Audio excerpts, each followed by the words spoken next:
మీ అభిప్రాయం ఏంటి? కూటమి ప్రభుత్వం అభిప్రాయం ఏం లేదు. జగన్ ని ఓడించలేక వీళ్ళంతా కూటమిగా ఫామ్ అయ్యారు.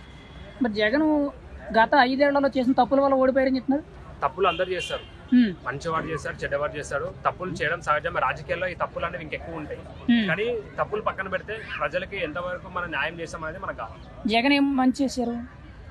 జగన్మోహన్ రెడ్డి ఏమి మంచి చేశారు? చాలా చేశారు. ఏంటి ఒక 4-5 మీకు తెలిసిన చెప్పండి. ఇంగ్లీష్ స్కూల్స్ లో, గవర్నమెంట్ స్కూల్స్ లో ఇంగ్లీష్, ఇంకోటి మన కిడ్నీకి ఒక హాస్పిటల్, చాలా ఇట్లా చెప్పుకుని పోతే చాలా ఉన్నాయి. మీరు ఒకసారి గూగుల్లో గోత్రూ అవ్వండి, దీని లిస్ట్ వస్తుంది. అంటే ఇప్పుడు కూటమి ప్రభుత్వంలో ఏం జరగట్లేదు అంటారా? కూటమి ప్రభుత్వంలో సూపర్ 6 అన్నారు కదా, దాంట్లో ఎన్ని నెరవేర్చారో నాకు ఇంకా ఇప్పుడు కూడా తెలియదు. మీరు చెప్పండి. మీకు మరి నవరత్నాలు అని చెప్పారు, 99% సాల్వ్ చేశారు అన్నారు. అందులో ఎన్ని సాల్వ్ అయినాయి? ఎంతమందికి అప్పిచ్చారు? మీకు ఒకటి చెప్పాలా, అసలు ఏ ప్రశ్నకి సమాధానం కొంచెం 50% ఉండదు.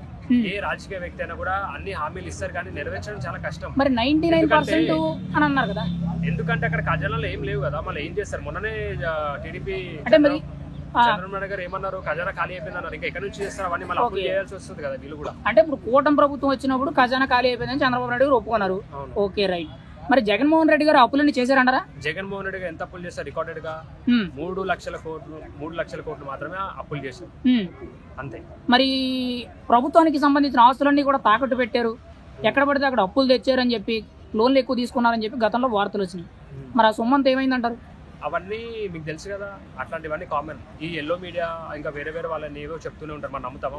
మనకి ప్రూఫ్ ఉన్న ఎవిడెన్స్ ఉంటే కదా మనం మాట్లాడుతాం. అప్పుడు తాకట్టు పెట్టారని చెప్పారు, ఇప్పుడు ఎందుకు మాట్లాడతారు తాకట్టు గురించి? ఎవరు వాళ్ళే తాకట్టు పెట్టారు, ఇప్పుడు ఎందుకు ఆ తాకట్టు గురించి మాట్లాడలేదు? గవర్నమెంట్ ఆస్తులు టీడీపీ వాళ్ళు అన్నారు కదా జగన్ తాకట్టు పెట్టారని. ఆ తాకట్టు పెట్టిన ఆస్తుల గురించి ఇప్పుడు ఎందుకు మాట్లాడలేదు వీళ్ళు? యాక్చువల్ గా జగన్ విజన్ ఎప్పుడు తెలుసా? 2050. ఏంటి విజన్ అంటే?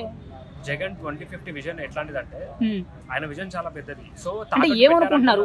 విజన్ చాలా పెద్దది. ఇప్పుడు చంద్రబాబు నాయుడు గారు ఆయనని ఈవీఎం ట్యాంపరింగ్ తో ఓడించారు. ఆయన ఓడించకపోయి ఉంటే, మరి జగన్ కలిసినప్పుడు ఈ పార్టీకి ఓడించకపోయి ఉంటే, ఈ పార్టీకి మీరు ఏవైతే అంటున్నారో అప్లై అయిపోయి అవి అంటున్నారు, తాకట్టు పెట్టారు అంటున్నారో, అవన్నిటికీ సమాధానం అని అప్పుడే వచ్చాయి. కానీ మొత్తం మధ్యలో ఇదైపోయింది కదా. ఇప్పుడు జగన్ ని ఈవీఎం ట్యాంపరింగ్ చేసి ఓడించారు. కరెక్ట్ పక్కా? ఇక్కడ ఫారెన్ లోను. ఫారెన్ ఎందుకు వచ్చింది మధ్యలోకి? ఫారెన్ నార్త్ ఇండియన్ ఫారెన్ లో అక్కడ పెట్టి అక్కడ నుంచి ఇక్కడికి ట్యాంపరింగ్ చేయించారు. అక్కడి నుంచి ఎక్కడికి? ఎలా పనిచేస్తుంది? ఎలా పనిచేస్తుంటే అంటే అక్కడి నుంచి ఇక్కడికి ట్యాంపరింగ్ జరిగింది. వీడియోస్ వచ్చాయి. ఎలా అంటే వాళ్ళు బటన్స్ ని నొక్కడం, దానికి సెపరేట్ మెషిన్స్ ఉంటాయి. ఇప్పుడు ఈవీఎం కి ఉంటాయి. ఇప్పుడు ఈవీఎం కి ఎటువంటి బ్లూటూత్ కనెక్షన్ అనేది, ఎటువంటి మనకి ఒక మొబైల్ ఉండే మదర్ బోర్డు లాంటిది ఉండదని చెప్పారు అంటారు. ఇప్పుడు వరల్డ్స్ పెద్ద అంటే ఈయన ఏంటి ధనికుల్లో ఎవరు? ఎలాన్ మస్క్ కదా. అతను ఏం చెప్పారు?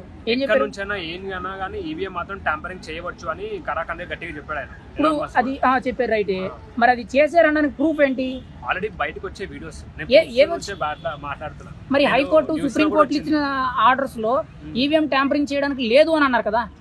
మరి ఇది నమ్మాలా, అది నమ్మాలా? యాక్చువల్ గా వాళ్ళు ఎందుకు చెప్పారు? ఇదంతా చేయించింది ఎవరు?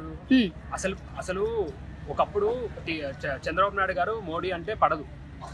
ఎక్కడ పడితే అక్కడ, అంటే మీడియాలో కూడా మీరు చూసుకుంటే ఆయన వయసు ఎంత, నా వయసు ఎంత, ఆయన ఎమ్మెల్యే కాకముందు నేను సీఎం లో అట్లా అన్ని చెప్పాడు. అలాంటిది ఆయన దగ్గరికి వెళ్ళి ఆయనతో మాట్లాడి 4-5 సార్లు కలిసి ఆయన కాలు పట్టుకొని ఈ విధంగా ఇప్పుడు ఓడించకపోతే ఆయన ఏజ్ కూడా అయిపోతుంది కదా, ఆయన ఎక్కడికి చెప్పేదినండి. దీనివల్ల ఆయన స్పెషల్ గా ఇవంతా ముందే ప్లాన్ చేసి పెట్టారు. ఓన్లీ మన ఆంధ్రలోనే ఈవీఎం ట్యాంపరింగ్ జరిగింది, ఇంకెక్కడ జరగలేదు. ఆంధ్రలోనే ఈవీఎం ట్యాంపరింగ్ జరిగింది. ఆంధ్రలో జరిగింది. ఎంత పక్కగా ఎలా చెప్తున్నారు చెప్పండి? చూసా బ్రో, ఎలా చూసారు? కొన్ని వీడియోస్ ఇన్స్టాగ్రామ్ లో ఉన్నాయి, అప్పుడు చూసాను నేను. సో దాన్ని బట్టి నేను చెప్తున్నా. ఇన్స్టాగ్రామ్ లో చూసావు? న్యూస్ లో కూడా వచ్చింది. అంటే ఇప్పుడు మోడీ దయతోనే చంద్రబాబు నాయుడు లగ్గాడు అంటారు, రైటా? మరి మోడీ నా క్వశ్చన్ కంప్లీట్. ఇప్పుడు మోడీ దయతోనే చంద్రబాబు నాయుడు లగ్గారు, రైట్, నేను ఒప్పుకున్నాను. మరి చంద్రబాబు నాయుడు మరి మోడీ గారికి 400 స్థానాలకి 243 ఎందుకు వచ్చినాయి? అదే చెప్తున్నా. ఆయన సహాయం వల్ల ఈవీఎం ట్యాంపరింగ్ తో గెలిచి ఓన్లీ ఆంధ్రలోనే ప్లాన్ చేసినట్టు చేసి, సో అట్లా ఆయన హెల్ప్ చేయడం వల్ల ఇక్కడ నుంచి వాళ్ళ ప్లాన్ వర్కౌట్ అయింది. ఇక్కడ నుంచి ఆయన అన్ని సీట్లు వచ్చాయి కాబట్టి ఈయన టీడీపీ కూటమి వల్ల ఆ బీజేపీకి ఇప్పుడు సెంటర్ లో వచ్చింది.